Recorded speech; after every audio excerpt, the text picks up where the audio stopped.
Welcome into the DNVR Broncos podcast, brought to you by DraftKings Sportsbook. Of course, get over to DraftKings Sportsbook, get in on all their awesome promotions, including great ones when you use the code DNVR when you sign up.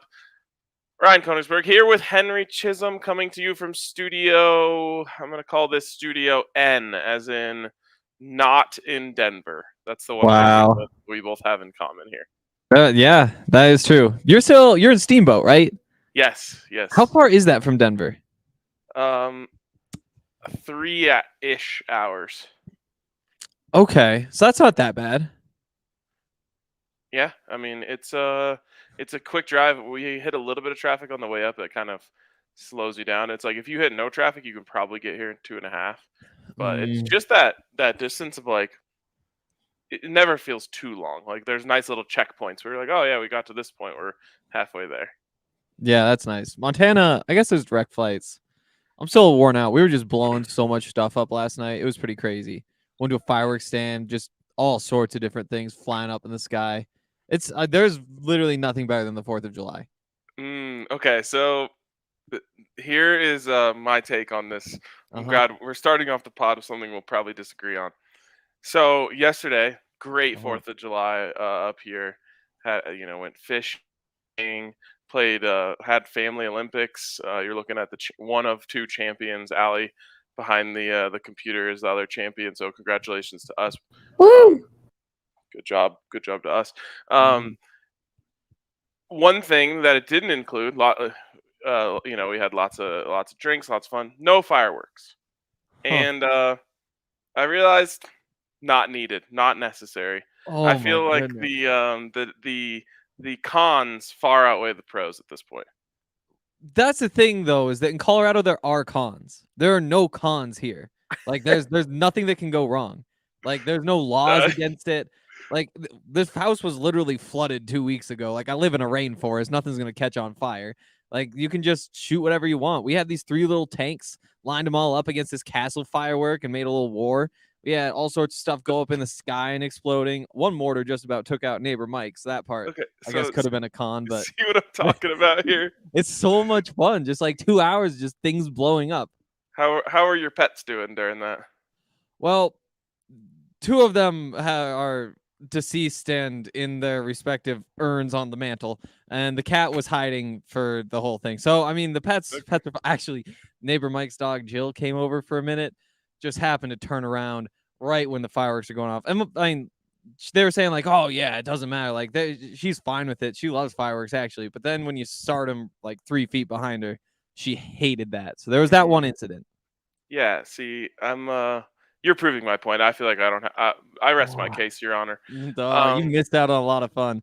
Ooh, I got video of me with a sword. There's a sword that's like a sparkler. It just shoots fireworks out the end. Just incredible. Wow. Yeah. But yeah, I mean, I'm not saying it's not fun. I'm not saying it's not cool. I'm just saying, like, I feel like the cons outweigh the pros. Again, I would say there are no cons, except that You, dog got a little bit scared you for a just second. you just described like multiple cons while trying to make a case that there were no cons in The cons Montana. are the fun. Like you're not trying to blow things up to not feel a little bit of adrenaline. Like that's the point. Like if the thing doesn't tip over and point at you every once in a while, then what are you doing? When I was a kid, we just straight up had Roman candle wars in my friend's Yeah. backyard. Like just light them up and aim them at each other from like 30 yards away. Yeah, we had well, there's 2 different ones. There's like these rockets that shoot out.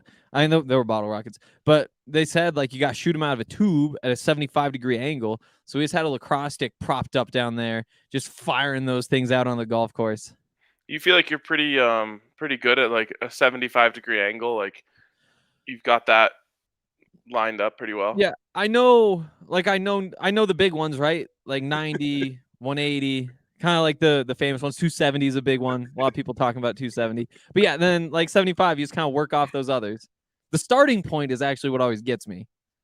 It's like 75 degrees from where?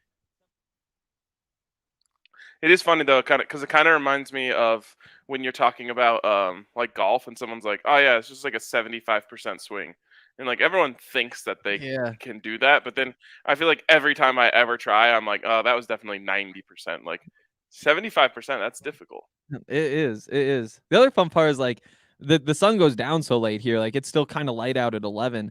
So you have like the sunset like up above everything, and just everywhere you look, there's just people shooting off fire. People in northern Montana love fireworks, but then you just wind up with this just smoke all over that whole golf course out there, just coming from all different directions and fireworks popping through at the sunset. Not probably great for the environment. I'm not the expert. It doesn't look good, did but you just uncover another con? yeah, I think I found another con here. But how they're so pretty and so loud in a fun way. And we haven't even talked about veterans yet. That's yeah. Yeah. I don't think you have a defense for that one.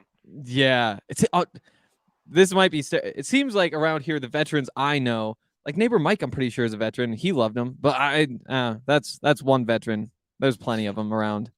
That's fair. Quickly, we gotta get to this super chat, which is a quick one, but a expensive one. So thank you, Michael, for chipping in $20 for simply Michael. just let's ride and go Broncos. Let's ride. All right, Hank. I'm gonna give you one more opportunity for a little BS here as we're opening up.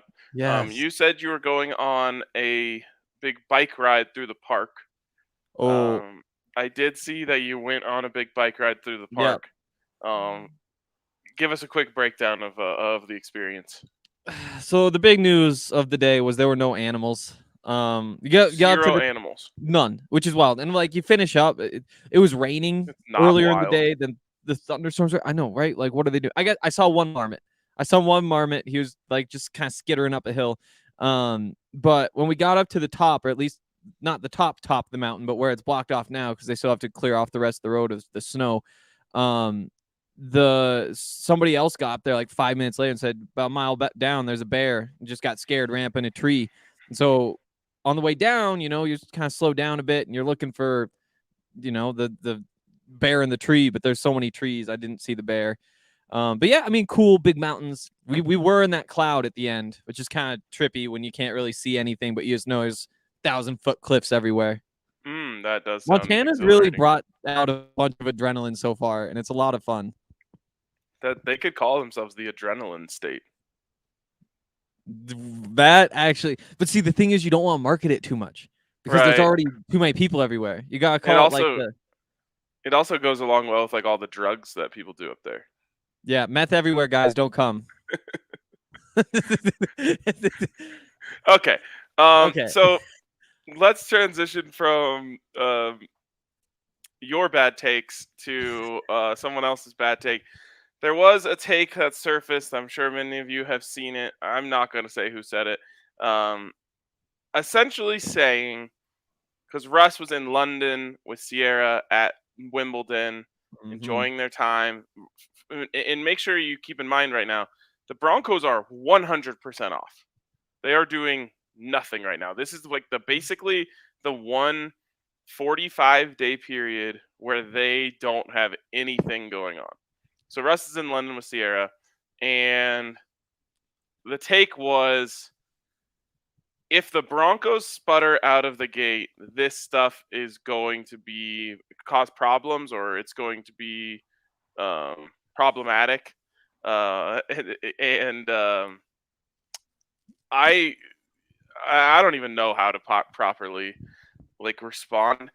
What is exactly this stuff? Like Russell Wilson being a celebrity?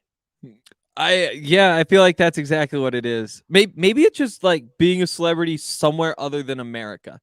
Like maybe the line, again, this is not me saying it, but maybe like the line is somewhere off the coast on both sides. And it's like, yeah, you can stick around America. Maybe you can get down to like parts of Mexico and that's acceptable. But as soon as you go into Wimbledon and all that sort of stuff, well, then you're just distracted and not thinking about football. Yeah, that's pretty weird. And the weirdest part to me is like, I've never heard this. Never heard this take about any, like, Peyton Manning was doing this type of stuff. Now, Peyton Manning's wife isn't also an international superstar. And so true. I feel like that's why you didn't see quite as many like photos of it. But like people like Russell Wilson and Sierra are like a top 5, top 10 power couple in like American celebrity. Apparently internationally now too. Right, exactly. And so I mean, Russ is out there in the streets of London, So that I feel like changes this. There's more photographs of them. But I never heard anyone say like, "Oh man, Peyton Manning." Like Zach and I used to joke that like Peyton Manning had every single day of his year scheduled on January 1st because he's always out doing stuff. He's Yeah. never just at home. He's always doing something, and no one ever complained about that with Peyton. You never hear this with like Tom Brady, and his wife is a superstar. Um, like you don't see people saying like, "What is he doing at the Met Gala?" You know, like no one cares. It's So true. this is one of the worst takes I've seen, and it's just like it'd be one thing if this was training camp and they had an off day and he Uh-huh. like shot out to London. Maybe you're saying like, okay, that's a He's gonna bit be tired of much. practice. Yeah. Yeah, like you can make some sort of, but this is their off time. They can do whatever they want.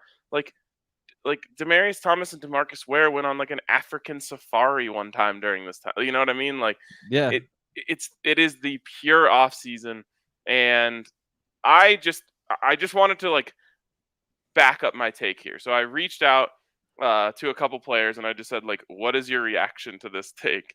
And the first one I got was he legit trains every single day, no matter where he's at. He'll be ready to roll. And then the other response I got was just, "What a tool." Yeah, those add up to me. I mean, it's true he trains because wasn't the video from the day before him somehow finding a football field in the middle of Europe on the edge of a cliff and he brought his helmet and shoulder pads with him? Like, it's not even like Yes. he's out just flinging the ball around. Like, he's fully geared up. I don't even think Peyton practiced in pads that much. No, no, yeah, the fact that he brought his Broncos helmet like in his luggage Those is guys can afford extra bags. it's true, but like I don't know, just the idea of trying to pack a helmet in a bag is funny to me. Yeah, or like Maybe he went carry on. or maybe like one of the security guys, sometimes they like randomly check bags, like dig in and it's like, oh, a Broncos helmet and shoulder pads and 3 footballs. Like, what is going on here? It is just a wild thing to be flying internationally. It really is. And so yeah, he went out and found like the most beautiful field ever to practice on. Then yesterday I saw him doing drills with Future on like a Mhm. tennis court in some maybe it's their like on their property that they're staying at or they just found someone else's. So like Or maybe own, who's to say?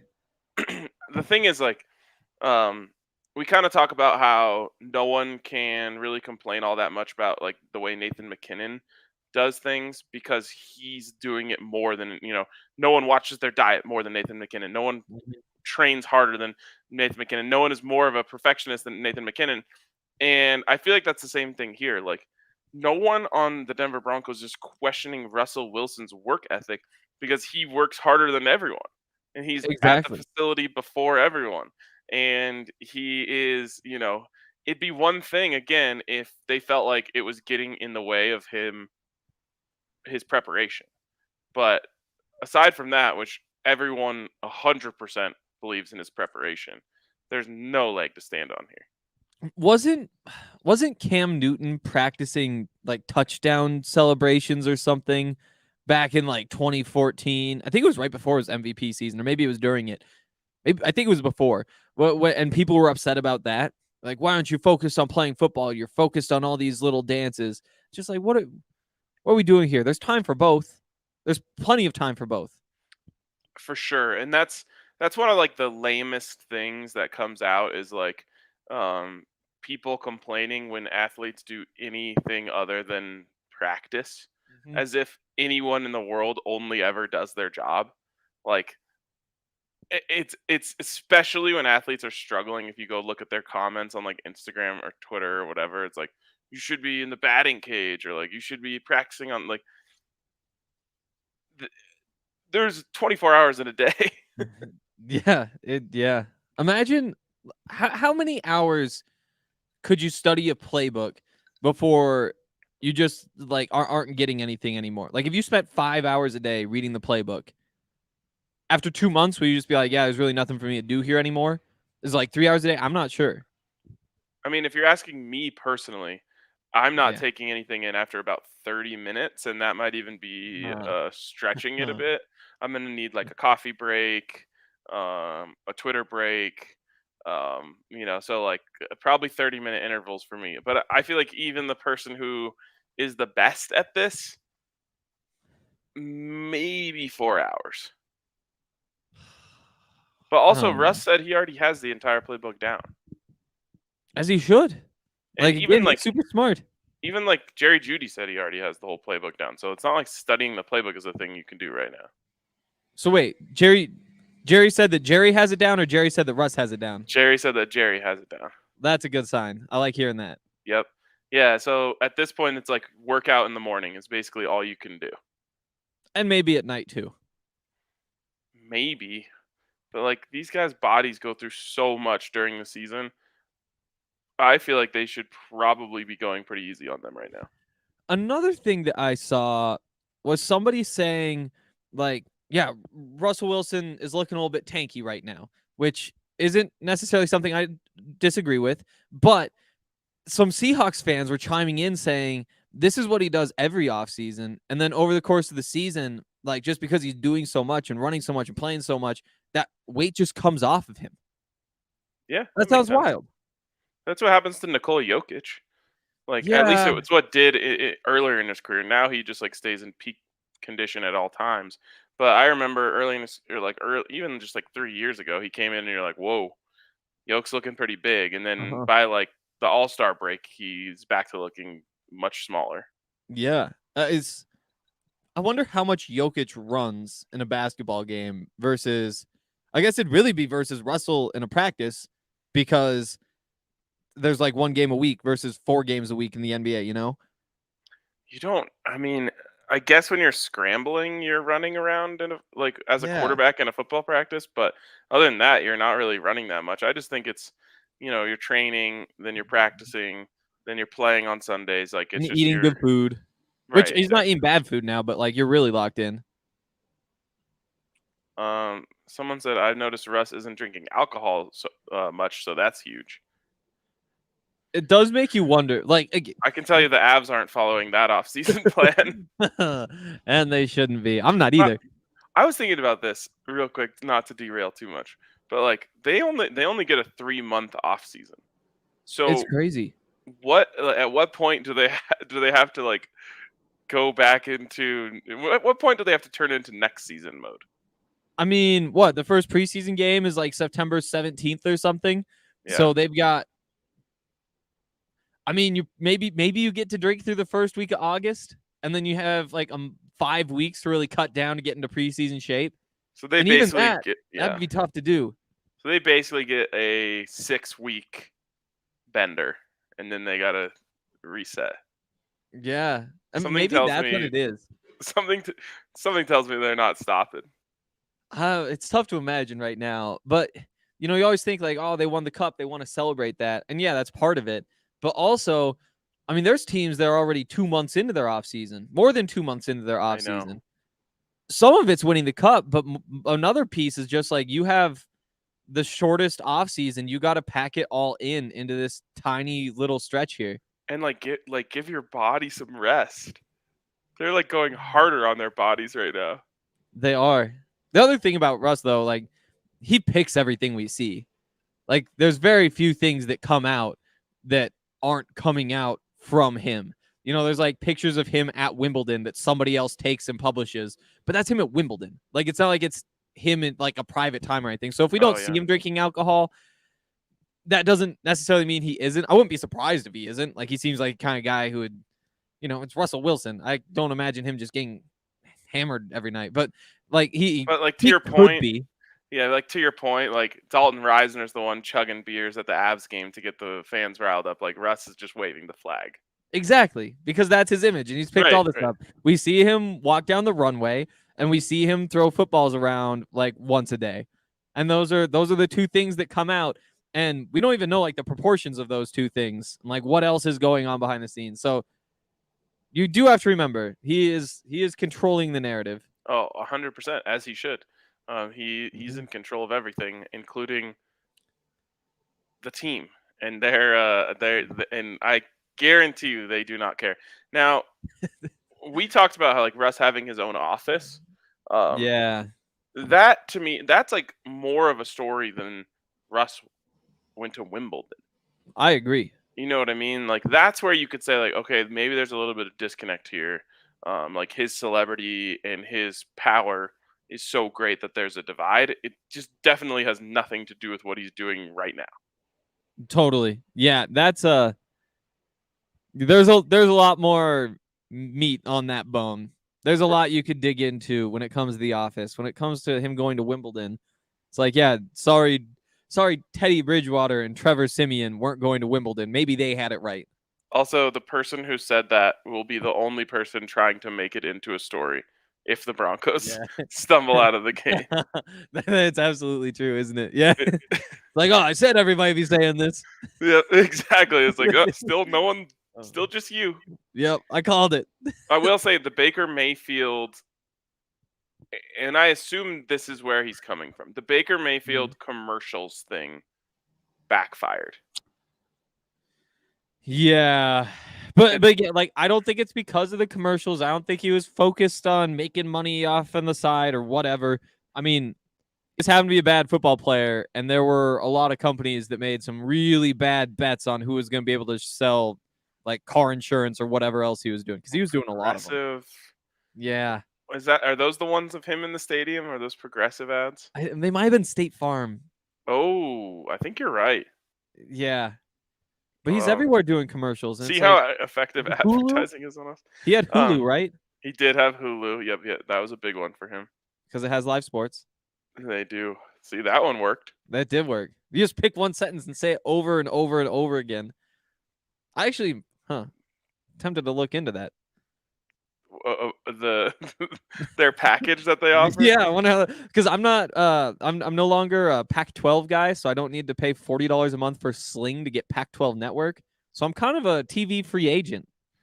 Ooh, can I interest you in Ivaca TV? Nah, I think you can. That's actually a perfect time to tell you about Ivaca TV. Ivaca TV. Not only do they have the Avs and the Nuggets, they also have the Rockies. They also have the Rapids, and there are regional sports networks out there that are packaging their own thing, which is like just one team, maybe two teams, Yep. at over $35 a month. And I'm just thinking, like, man, those fans need Ivaca, because Ivaca there, like I said, has 5 teams if you count the Mammoth. Then you get the Broncos games as well. So the only one, no, you're getting every team in Denver. You're getting every team in Denver when you sign up for Ivaca TV. And the best part is the price is $25 a month, which is a hell of a price. But you also get $10 off your first 3 months when you use the code DNVR when you go to ivaca.tv/DNVR. So check them out. Get that package. It's a hell of a deal. Okay, I'm sold. And also while you're watching those games, put a little skin in the game with DraftKings Sportsbook. The action never ends at DraftKings Sportsbook, and that's especially true this summer when a lot of us think that the action might be kind of slowing down a little bit. With tons of ways to bet on all your favorite sports, you can feel your fandom and feel the heat of the season like never before. Plus, right now, DraftKings Sportsbook is giving new customers a risk-free bet up to $1,000. That's right. Make your first bet up to $1,000, and if it doesn't win, you'll get another shot to cash in. You can pick baseball games or MMA or golf or any of those other things that are going on. Darts, if you're into darts. Hot dogs. But with same game parlays, the spreads, the money lines, over-unders, props, you have so many options there. And it's safe, it's secure, it's reliable.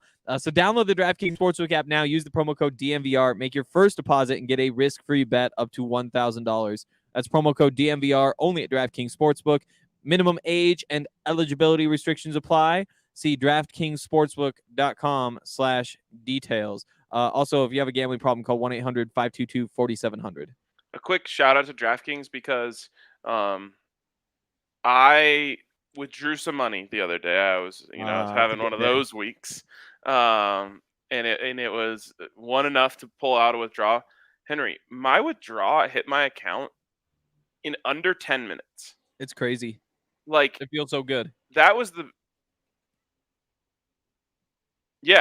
big thing. Like back in the day, if by chance I had been using offshore sports books, one of my complaints would have been it's really hard to get money back from them. Like Yes. you have to you got to send them all this information, and then they've got to mail you a check, and then you got to take the check to the bank and all. It's this is crazy. I literally was just like, I would like this money, and then they were just like, okay, within Yeah. 10 minutes.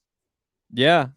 Maybe I should take more. I took some out because I think we made some of the same bets on the Avalanche. Yeah. But I just took a bunch of NFL futures. And it feels so good Mm, right now to know, yeah, I've just got units and units and units in bets already placed on this season. And who knows if Derwin James is going to be the NFL Defensive Player of the Year. But if we're 3 weeks away from the end of the season, he's got 10 picks or something, I'm going to be pretty happy that I made that decision. yeah. Absolutely. That it is fun to have the futures. I used to be kind of anti futures, and then I won Nikola Jokic for MVP 2 years in a row, and Cale McCarr for Conn Smythe and all that stuff. Now I'm like, oh, Yep. this is actually really fun. Also want to remind you guys, we got our DNVR golf tournament, our second one of the summer. We're gonna have 3 this summer, coming up August 7th at City Park. I'm so excited for this one because it is 10 minutes from my house, and that is the best. And I assume there's a lot of you out there who it's probably within 10 minutes of your house too. So August 7th is the day.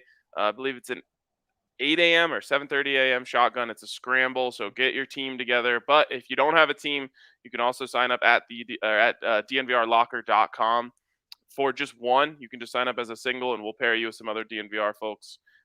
Very good chance that you will end up becoming friends with them because you have something in common. At least one thing, yep. And then we also have Denver sports and golf. And DNVR. And DNVR. 3. So 3. We also have our little mini golf night coming up, which is going to be really fun over at Rhino Country Club in, you guessed it, Rhino. It's an awesome spot, which is essentially just like a bar with mini golf. We're all going to be hanging out there all night. It's $10. I think that covers your first drink as well. So come hang out with us there. That one's a little bit of a lower barrier to entry. And the reason we're doing these events, especially right now, is because the bar, of course, is closed for renovations. It is crazy. I don't know if you've been in there, Henry, have you been in there since after the night they won? Yeah. Okay. I was in there. We did the pod. Yeah. Wednesday. Yeah. It is crazy just seeing everything empty. And now it's already flipping around. Really? Tomorrow we start building back up. So that should be fun. I still don't know almost anything about what this is going to look like. I didn't even know we got more offices in that building up until Ali said, go put that in that office. But I'm really excited to see what this is going to look like. At this point, it's like you're probably just better off not knowing. It's like if you go to a movie and you've already seen the preview, you're like, oh yeah, I know what's coming here. Whereas if I like to go into movies without seeing the preview and just everything is a surprise. Yes, that is exactly it. And some people don't understand that. They're like, oh no, it's a movie about this guy who he goes and tries to rob. And it's like, no, I don't know if this is gonna be funny. I don't know if this is gonna be scary. I don't know if they're gonna go to space. I don't even know if this is right now or I don't even know, 20, 50, 100 years ago. Who's to say? Yeah, if you just sit down, you don't know where it's going. That's the best. I've legitimately been I've agreed to go to a movie with someone, and then they pull up YouTube and start trying to show me the preview, and I'm like, yes, it's the worst. Why would I want to see that? No. I already told you I'll go to the movie. I'm already in. Exactly. My first one like that was 21 Jump Street, where it was one of my friend's dads was like, yeah, we should go see that. And I was like, I don't know what it is. And he was just like, you'll love it. And I was like, what happens in it? And he said, I'm not going to tell you. I feel like you should just go and see it. Just trust me, you'll like it. I was like, oh, okay. And I went. It's 21 Jump Street, which is hilarious. Yep. And I had no idea. And so it was just perfect. And ever since it's been, I don't want to know anything. Like if a preview for a movie comes on, I might close my eyes, look away. Dude, I will legitimately scroll through Netflix and not even read the little excerpt. Yes. I'm just like, I think this one's going to be good. I've heard of it before. And then I watch it. Netflix would have really taken off if they would have had better movie titles and pictures and things. Yeah, you think that that was their downfall? Yeah, I think that's why they didn't make it. I think they need live sports. Oh, I do like those. Ooh, we're watching that 30 for 30, that Avalanche 30 for 30 tonight. I haven't watched it yet. I know. I'm really excited. Everybody keeps saying great things. I think it's going to be incredible. Hell yeah. let me know. I actually haven't Okay. heard really any reviews about it, which is kind of weird. Yeah, the day it came out, people were hyped about it, but then I haven't seen much. Bill in the comments is saying you got to watch 21 Jump Street, the show, Okay, the OG. okay. I don't know. Again, like I'll turn that on. Could it be from the 50s? Potentially. Could it be from right before that movie came out? Potentially. But yeah, I'm in. All right. Um, all right. One other thing we wanted to talk about, which I'm excited to talk about because I think we're going to disagree again. Oh no. What do you think, Henry, is the ideal split for the carries for the running backs this year? That's a big question. And I mean, I feel like that's one that has a sneaky amount of nuance to it. Like you ask the question, you're like, well, how about 50, 40, 10? 50 for Javante, 40 for Melvin, 10 for Boone, and then you move on. But then you have to like look at the actual numbers and remember that like they had 203 and 203 last year. Could they each run the ball 220 times? Potentially, like they just might run more plays. So it's kind of a tough. I feel weird putting a number on it to start, but what I'll say is this: I think Javante should have slightly more than Melvin. I don't think we should see any from Mike Boone. I'm curious whether Russell Wilson is poaching carries or if those will just kind of add on top of your typical running game. But like something like 53 to 47 feels like it's probably the right sort of range. 53 Javante. Yeah. Yeah. Maybe even more, but not by So much. I have never been a fan of even splits with running backs. Huh. Um, I especially hate it in college when they're splitting it like 3 or 4 ways. And the weirdest part about this, Henry, is if you talk to any running back at any level ever, they will all tell you the more they carry the ball, the Yep. better they are. Yep. And they will all tell you it takes them a little bit to get in their rhythm. And when I see things like last season when they're just alternating series, and sometimes alternating series, like no matter what happened on the series before, that makes me want to pound my head into a wall. Like it just makes no sense. Running back is as much of a rhythm position as any position in football for sure. Maybe even any position in sports. You know, I think of like basketball and shooting and Yeah. stuff, and obviously that's a big Even rhythm batting. thing. Right? Yeah. You know that stuff. Rhythm is so important in a lot of sports, but to me, it's like the rhythm of a running back is maybe the most important part of their success. And so when I see a guy hit a rhythm and then I see another guy come in and replace him, it just makes no sense to me. I think why coaches do it is from a load management Hmm. perspective, and they're thinking of like, you know, if you're a Super Bowl contender, you're thinking of 20 games, 21 games, and you're saying like, okay, well, Javante might be eating right now, but if we give him 30 carries today, we're gonna have to cut him down next week. Yeah. So I get that part of it, but if it was up to me, I would want nothing less than 60-40. And to me, that at least allows one guy to establish himself as I am the guy, and I don't have to worry that every time something goes wrong, they're going to give the other guy the ball. Yeah. To me, I think that's really important. Like you can't be looking over your shoulder in the middle of a game, wondering like, okay, well, if I try to bounce this outside and I end up losing 2 yards, am I going to be out for the next series? Um, and I think that's what happens when you go that close Hmm. to 50-50. But I have no confidence that the Broncos are going to do that. And I don't even think it's going to end up being 53-47. I think it's going to be just as it was last year, an almost exact 50-50 split. And I've talked about this a lot. Every time we talk about Melvin Gordon, I say this. Melvin Gordon is one of the most consistent running backs in the NFL. Hmm. And when we talk about a stat like yards per carry, it can be so misleading because there are guys who get 20 yards on one carry and then one on the next 4 carries. Hmm. And it's going to end up looking like they have a really nice yards per carry. But when their coach is calling plays, they have no idea what to expect. And especially for an offense like the one the Broncos are running, it's so important to stay on schedule. Mm-hmm. And, like if you have 2nd and 9, you can't run a big play action fake out of outside zone because it's not going to be nearly as effective. Uh, Yep. and one thing Melvin Gordon promises you is that on most carries, he's going to get 3 to 4 yards at least. He gets very few negative runs, and he also doesn't pop a lot of crazy big ones.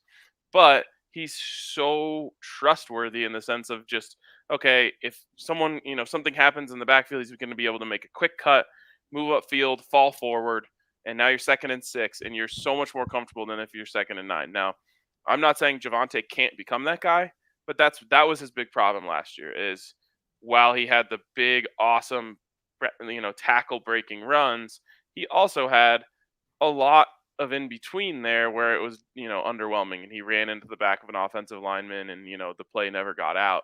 So because of that, I hope that Javonte becomes that guy and then he just takes the whole thing by the reins. But until I see it, I have to believe that Nathaniel Hackett is going to have a little bit of a crush on Melvin Gordon for keeping that offense on schedule. Yeah, I think that adds up. I think last year the coaches got too caught up in the split, where it's like, what numbers do we want to hit? Do we want to be 50-50? Okay, we want to be 50-50, and they kind of worked from there. What you want to do is use the guys at what they're good at. Not worry so much about what those numbers wind up being at the end, but realizing that, when you're in the red zone, especially inside the 10-yard line, you probably want Melvin out there. You that just makes sense. That's what he's good at. Again, he'll get you 4 yards. You get 4 yards 3 times from the 10, you're in the end zone. So that's a nice threat to have. Yep, one of, if not the best red zone running back in the league since he came in. Totally. And with Javonte, Javonte is a tough one. You almost want to play Javonte more when you're playing a bad team. When you Just think wear that him out. exactly, like when you think that he can just break a bunch of tackles and get the end zone. We keep seeing the highlight of him against the Ravens. That's a good defense. Like he'll do it against anybody. But when you play the Jets, if you want to throw Javonte out there and let him just eat 200 yards up, that seems like a good strategy. As receivers, Melvin is better, but we also haven't seen Javonte for 6 months now, 7 months now. So who knows what he is there. So I wonder if there's more snaps that Javonte could take on third downs. Maybe not. But when they drafted him, they fully believed he had very, very high upside as a receiver. Yeah. I mean, if he has the hands and is able to get open, like everything else should come really easy for him. And the big thing is the scheme change, where Melvin, with that vision, he's going to be just fine at the very least. And I think there's a good chance he even levels up a little bit. With Javonte, one of the questions, I don't even want to say a question. It's not that Javonte has bad vision. It's that he's really, really good at a bunch of other things, and his vision wasn't tested all that much last year. And so when you start running all this zone stuff, does he get a bit of that kind of Saquon mentality where he's always looking for the big one and he's always trying to find the cutback and then double cut back and then see if he can break it for 30? There are some questions there. And so you might want to see him run more of the power stuff. They're going to do that. I'm not sure how exactly. I guess maybe more inside zone than outside zone with him, which might make sense. But these are all the things that the coaches have to decide.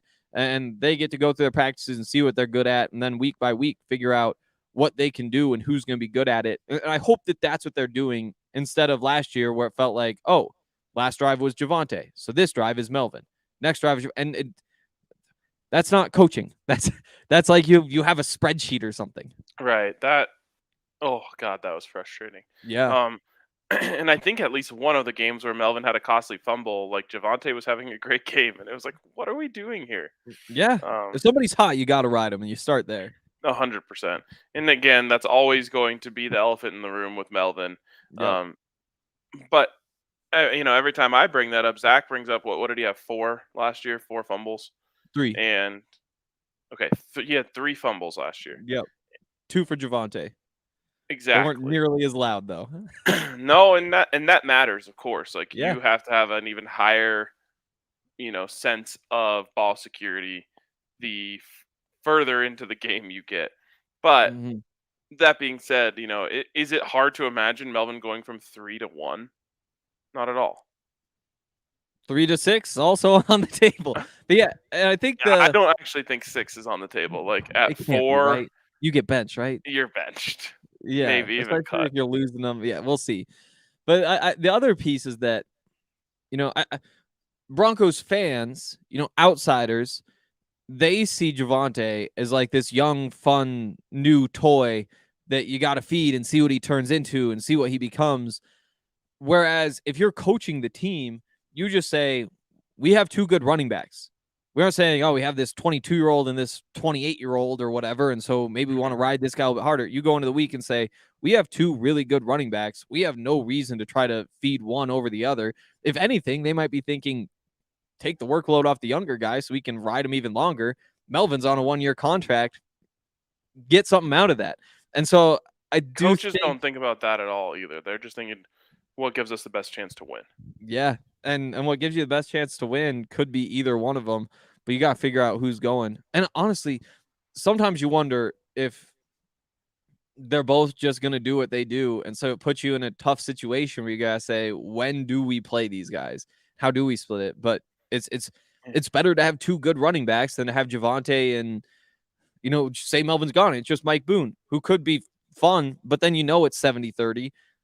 You'd much rather just have those carries be eaten up by a better back, even if it means we don't see so much of a running back who I think a lot of people expect to be a Pro Bowler someday. Yeah, and the crazy part is the time when you probably are most worried about staying on schedule is at the end of the game. And that's the Mhm. time that you're most worried about handing the ball to Melvin. Yeah, yeah. But It's still, just I mean, you look at that group. It's like on the offense, the running backs are better than the offensive line. Running backs, I think you'd have to say, are better than the receivers. You probably give Russell Wilson the edge, and you definitely put the running backs over the tight ends. And so you have these little complaints, but the truth is, you got two running backs who they might be at the exact same level. Like, I think the question is just whether Javonte leveled up a little bit. But you look at them, and I mean, what, 203 yards or 203 carries for both of them, 918 yards for Melvin, 903 for Javonte. Melvin probably with a couple more, definitely more out of shotgun, which might open things up a bit. Like, two exact same level running backs, and if either one of them are in, like, you're in pretty good shape. yeah, absolutely. Um, all right, so you're at 53-47. I am at 50-50 even. I mean, give or take 5 carries. Um, let's make sure we revisit this after the year to know who was closer. I know, and to be honest, it's going to come down to like, oh, Melvin missed the Chiefs game last year. So the snap counts for the season, it was 514 for Melvin. It was 491 if you don't include that game for Javonte, but if you include that game, it's 551. And so, like, it's going to come down to just availability at the end of it, I think. Yep. All right, Henry, how much money have you spent on Stanley Cup champions things? I've spent so much. I I had a tire issue with my car, So you bought a which Stanley Cup champions tire? no, so I haven't been able to drive to buy as much as I need to buy. Oh, okay, I okay. have so much more coming. I mean, at the parade, I was buying off-brand hats. I was buying an off-brand Hey, you got shirt. that bucket hat. Yeah, we got a couple. I picked up like our Stanley Cup shirt the night it came out. I was gonna buy a couple of those for my family because I came up to Montana. We got a few of the hats, the official hats. Come Oh, up here, yeah. got a few of the official shirts because again the family wants. I've lost a lot of money. Probably everything I won on the Stanley Cup, to be honest. Ooh, that's a good point. So, yeah, as everyone knows, I like weird shirts. Uh-huh. And Allie was just on Etsy the other night, and like there are so many weird Avs Stanley Cup shirts that people are just making themselves. So I dropped a clip there. You had to get a little bit of official gear. I don't know if this is like a Mhm. direct side effect of us making stuff like this, which is just so much more dope than the official Yep. stuff. Um, but like I don't really like official gear that much anymore. It's terrible. I have very It's little really for bad. any team, but I did have to get like one official shirt, so I got one official Exactly. shirt. And like I don't plan on stopping anytime soon. Is what I was getting at here. Like the budget, I didn't set a budget for this. It's just like as much dope shit as I can find. I'm So yeah, what do you got there? I'm wearing. I think this is the. Let's see. I got. Is There that a we go. new? The 1998 Broncos Oh, championship jeez, shirt. blowing out our eardrums. Oh no, I was yelling in the mic again. But yeah, 1998 championship shirt. I bought that 2 years ago. So this, I mean, 20 years from now, you're still gonna be buying stuff from this Yeah, championship. that's so true. Championships Yeah, never it's go never out of gonna style. stop. Championships never go out of style. That's why you got to check out our friends over at FOCO, which I'm Yes, told is not a direct relation to Fort Collins, that is which is good. important. That's important to me. Um, they have all sorts of stuff over there, from shirts, hats, accessories, collectibles like bobbleheads. I don't know if you've seen them, but they have like every player holding the cup as a bobblehead, which is pretty sweet. And like again, these things are just you'll have them forever, and it'll never stop being cool. So head over to our friends over at Foco, and that's foco.com. We also have the link in the YouTube description, and you can use the code DNVR for 10% off all of their awesome stuff. Um, I'm I've honestly been scared. I just don't know like how much money I'm going to spend there. Yeah, it's true. I actually haven't logged on since the championship, so I haven't. It's kind of a new me when it comes to buying stuff. Right, right. And it's funny because the winning a championship is already expensive in its own right in terms of going to the games. Yes, Now it did pay us back a significant amount over at DraftKings, but it then it did. just the costs don't stop. It's like getting a hole in one. Like you know, Yeah, it it's the most happens, and you expensive got to thing you can do on a golf course. exactly. It's Winning a wild, but yeah, championship is the most expensive thing you can do as a sports fan. it's totally true. And if you've been drinking a lot of beers that have been bad for your teeth, I'm not sure if beer is bad for your teeth. I couldn't really decide. Could be, Uh, right? Like, If you sounds drink right. enough of anything, it's probably bad for your teeth. That's fair. If you've been so busy you haven't had time to brush your teeth during this Stanley Cup final run, which I know I have, the Green Mountain Dental Group is the place to go. I feel like they should have some sort of sale for this. We got pitch that on them, where it's like we could no, we're rebranding this actually. Because of the Stanley Cup, you can go to Green Mountain Dental Group and get a free Sonicare toothbrush with a cleaning, X-ray, and exam. It's an awesome special, and we love spending things because of the spending money because of the Stanley Cup.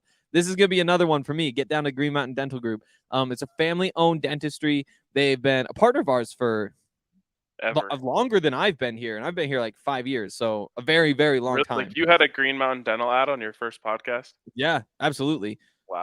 Um, Absolutely, yeah. I think they've been around for a while before that. That's crazy to think about. But huge Denver sports fans, as you'd expect, if they're advertising here. You go in there, you chat about the Stanley Cup. They'll say like, "Yeah, go Avs," and you'll have things in your mouth and be like, "Oh, go, go," and it'll be awesome.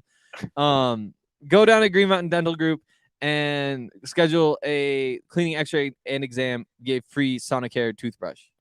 There you go. They're calling it the Stanley Cup Smiles Special. That's okay. That's very good. Yeah, I couldn't come up with anything better. I'm sure you couldn't. All right, let's jump into our comments here from the listeners. I gotta pull them up. This is I think I said this last time. This is one of those things that like, there's why Zach is such a unsung hero. Like he always already has it pulled He up. I don't does. know how he does it. Um, I don't think we have it. We did hit the one super chat we had, so we can jump right in here. Do you have it up, Hank? The one super chat or the No, comment? no. The I don't have the comment. comments. All right, Cogliano gotta get just those. resigned. Oh, let's go, Cogs. Oh, geez, I'm having some technical difficulties here. Someone help me. Yeah, things aren't really loading for me either.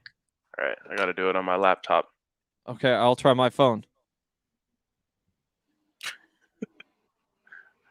I don't know why I can't load anything right now, especially considering I'm on this stream with you. Yeah, unless this is just the two of us talking. That would actually be pretty funny. It would be funny. Okay. Just Allie watching. Almost. How we doing, Allie? How are you feeling about this show? Meh. That's great. Oh, we have one comment. It comes from Official Fink, and it says, since Hank asked, when I found this hotel auction, I was a pizza delivery driver. I had a run in the Marriott in Phoenix. The auction was happening in the lobby. I was the only person. Wrote down $20 for each of the 2 baseballs and won both, presumably the only bidder. The proceeds went to some sort of charity.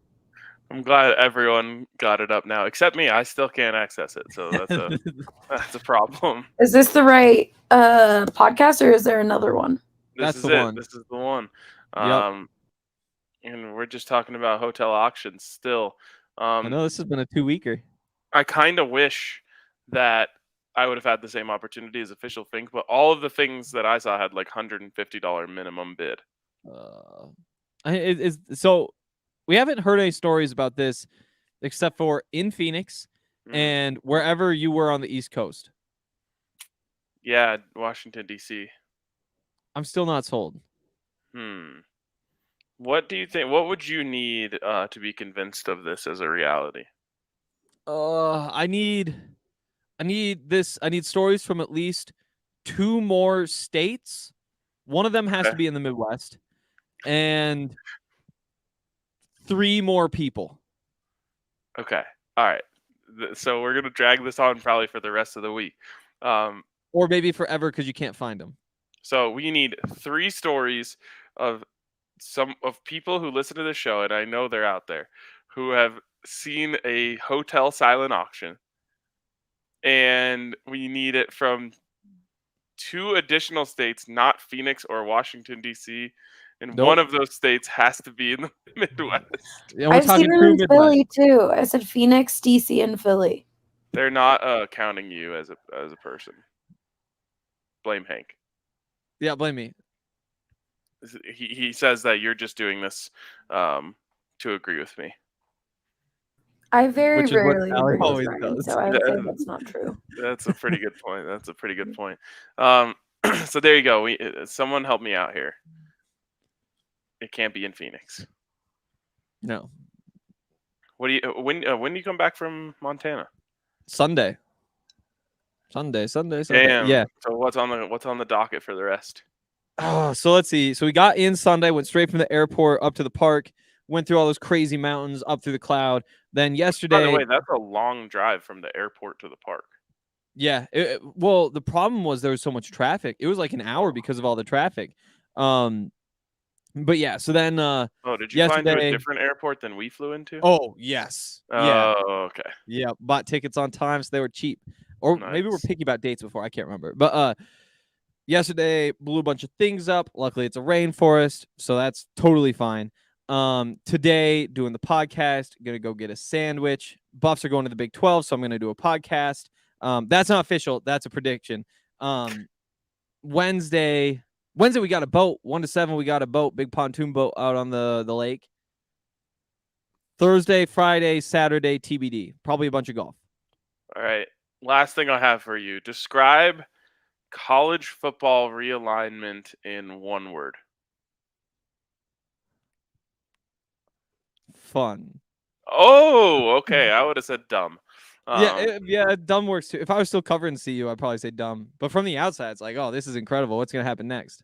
Someone had a really good point about the how good the basketball conference the Big 12 would become if they get those 6 Pac-12 teams. It would be really solid. It'd be really solid. And the drama right now is it sounds like Colorado, Utah, Arizona State, then Washington and Oregon. They were having those talks today, and CU has the meeting with the Board of Regents tonight, which seems like it could be relevant to all of this.